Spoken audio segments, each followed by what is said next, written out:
गौरी और नंदिनी। एक हरा भरा गांव जहां सुबह कोयल की आवाज और शामें ढोलक की थाप से सजती हैं।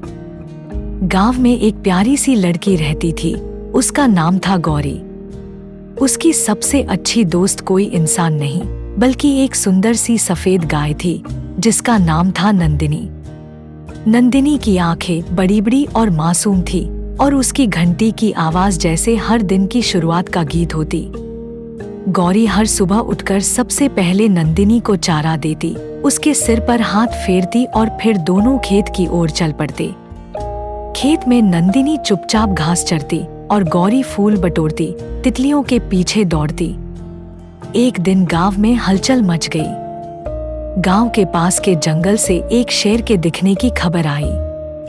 सभी जानवरों को घरों में बांध दिया गया और बच्चों को बाहर जाने से मना कर दिया गया। गौरी बहुत दुखी हो गई।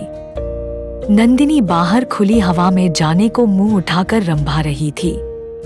उस रात गौरी ने सपना देखा, शेर आकर नंदिनी को डराने की कोशिश करता है, लेकिन नंदिनी की घंटी से एक चमक निकलती है और शेर भाग जाता है। सुबह उठते ही गौरी ने अपने बाबा से कहा, बाबा, क्या हम नंदिनी की घंटी में एक छोटा सा चमकता ताबीज बांध सकते हैं? वो उसकी रक्षा करेगा।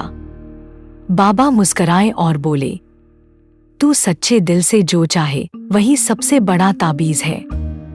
गौरी ने खुद एक छोटी सी चमकीली माला बनाई और नंदिनी की घंटी में बांध दी। उस दिन से नंदिनी और भी खास लगने लगी। गांव वाले बोले, गौरी की नंदिनी तो अब जादुई लगती है। समय बीता, शेर फिर कभी नहीं आया। गौरी और नंदिनी हर दिन साथ चलते, खेतों में तितलियों के बीच, धूप में चमकती घंटी की टंटन के साथ। सीख, सच्ची दोस्ती में हिम्मत, विश्वास और जादू सब कुछ होता है। Please like, share and subscribe.